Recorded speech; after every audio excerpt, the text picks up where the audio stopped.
the bloody election is over and hopefully now more people will watch YouTube. Hey guys, welcome back to the channel. Please watch this video to the end and come along with me.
Hi guys, welcome to the channel. I'm doing a walk and I thought let's also do my talk. And it's actually something very serious guys, because Karishma and I got majorly scammed for $2,000 at least. And let me tell you what happened. I'm at the beautiful Hudson River, just a swim away from Manhattan. So few weeks ago, and this is not something I wanted to share immediately because I was so stressed about what would happen, but a few weeks ago I got this call in the morning, and I think I was making breakfast in the kitchen, so I was busy, my mind was on the breakfast, the sounds of the kitchen, everything was on, and I was like, let's keep walking, I don't want to sit and talk. I was like, the phone rang, and usually I don't answer numbers which I don't know, but when Darren is out I usually answer, or when my kids are out I answer, because in case it's some emergency call I should pick up the phone, So I answered the phone, and this guy was like, "Hi sir, I'm from Verizon Wireless, which is my mobile company," and he was like, there's a 4-digit code which I've texted you, can you just tell me what that code is? And I was cooking, my mind was preoccupied, so I don't know what happened. And Karishma was standing in front of me, so she knew some shit is going on. So I just gave him the code and he said, "Okay, thank you," and I hung up. And after I hung up,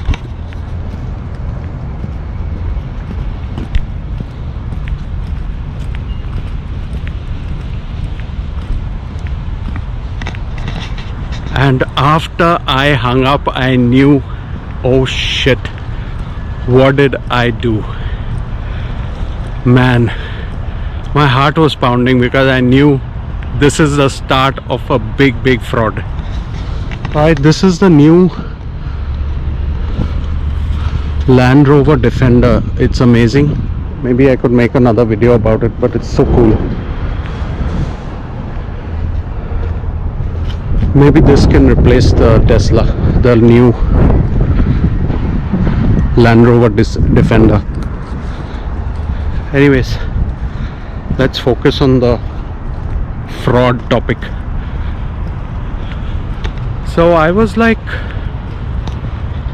panic mode had set in, and Karishma was like, "Call Verizon, something's gonna be big issue with this." So the good part is I called. No, before that I got 2 emails saying, "Thank you for your order, thank you for your order." Each email was a purchase of an iPhone. So this guy had purchased 2 emails. This guy had purchased 2 iPhones with my login. He logged into my Verizon account, and because we have a good credit rating, he could just go in and purchase without using a credit card as an account. So he went in, he started buying stuff, and I was getting these emails because he didn't have enough time to change my email and to change my home address. He only had enough time to log in and buy the products. He would have changed the email, he would have changed the home shipping address too. So all this happened within a span of 5 minutes, and I was quick. Now if it took 2 hours, 3 hours, he would have changed my email, so he would have got the email confirmation of the order, but instead I got it. And he also could not change the delivery address. So both phones were ordered as a scam, but both phones were being delivered to my building. So I'm not sure if he planned to come there and take it from the lobby or what. It was really confusing, but I'm just telling you guys what exactly happened. Really nice waterfront houses here facing the water, but you get a lot of walking and cycling traffic here, so it may be disturbance at some time. Okay, I just came near the car because I've done my walk, but the breeze was so much, so I wasn't sure of the volume of the video. But coming back to my point, the order was placed. There were 2 iPhones that this guy had ordered by fraud. The bill was about $2,000, and I started to call the Verizon wireless helpline. Now they picked up, they were like, oh, are you sure? They thought I was probably a fraud, trying to call them to cancel something. So what saved me was my 4-digit PIN, which I have to log into my phone and password and all that. Not the PIN that I gave the guy, but my regular PIN. So once I gave that PIN, they could confirm that it's me with my date of birth, social security, all that stuff. And then she said, yes, I think there's a fraud, and it happens to many people. If Verizon calls you, they will email you, or we only take it as genuine if you call us. So and I know, guys, I'm fumbling with explaining everything because I'm so pissed off with what happened, but basically they went and cancelled those two phones, and I didn't have to pay those $2,000, so that was awesome. Otherwise the whole Diwali week could have gone as like a big fraud. And it's a good learning because I was busy cooking and not thinking about what I'm saying. I just quickly gave this guy the code, and I didn't think, he sounded just like a normal customer service agent from Verizon. Whenever I call Verizon, the calls sound just like that. So I was like, what the hell is happening, I mean, so I thought of making this video just to share with you guys so that it doesn't happen to anyone else, especially in the US, because people here tend to be believing, and if someone talks well, and this was not from a call center kind of out of the country. He had a normal accent, or felt like I was talking to someone in the US, so I'm not sure where he was located.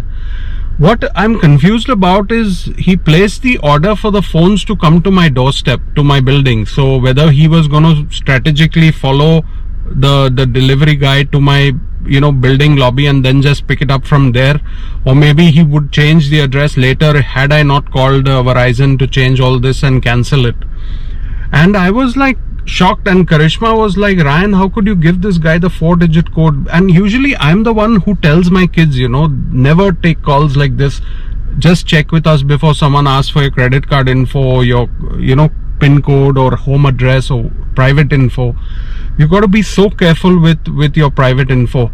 So it was a good learning, and because within 5 minutes of seeing that email, I took action. Otherwise, I think if I waited even 3 to 4 hours, nowadays Apple delivers phones and everything within 2 to 3 hours. You can pick a quick delivery option to your house.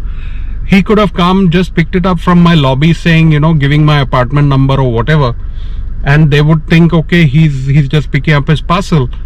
So anything could have happened. But you know, where I was successful was I was so quick at stopping this from going worse that he could not change my email. If he changed my email, I would be totally out of the website. And if he changed the address, then the phone would just ship to his house or his location. And whatever, you know, it's gone as a fraud. They've not charged me those $2,000. The money has not gone from my account or whatever. Everything is back to normal because I acted fast. But what if someone who is not very tech savvy, someone who's, you know, 70, 80 years old, they get a call like this? It's daylight robbery, guys. I don't know how people can sleep in the night when they do this to people, you know, fraud, theft. And $2,000, you don't mind losing money like 50 bucks for some fraud, but you know, you say, okay, 50 bucks, someone needs to eat, they're starving, they're desperate. But $2,000, no matter how rich you are, and we are not rich, I mean, no matter how rich you are, you're gonna feel that pinch. Anyways, this was my spiel, and the weather is getting a bit gloomy, so time to head back home. I did a nice walk, and as always, keep showing you the fall leaves. So we're gonna do more videos this week, and definitely gonna, you know, keep the YouTube game going. I wanted to thank all of you. We've crossed 8,000 subscribers. Now to some, 8,000 subscribers is just nothing, but to me it's a lot, because when I started off, my expectations were very low. You know, I had 500-600 after 2-3 months, and I was like, okay, even if I have 500-600 till the end of 2020, I'll be satisfied. But the channel has grown, and let's be very honest, I've put out a lot of content. Now you may say my editing and B-roll are not great, but to balance that off, I've put out a lot of content, tons of videos on my channel, because if I do something, I usually do it very well. I put my heart and soul into it, and you know, it's a learning curve. So hopefully you feel my videos have gotten better with all this. But please stay on the channel, please subscribe if you haven't. There's still 40-50% people who watch the videos but they haven't subscribed. So guys, please subscribe, and please like and share, and please be careful of these kind of scams in the future. Anyways, we'll catch you on the next vlog, probably a vlog before Diwali. Take care guys, bye.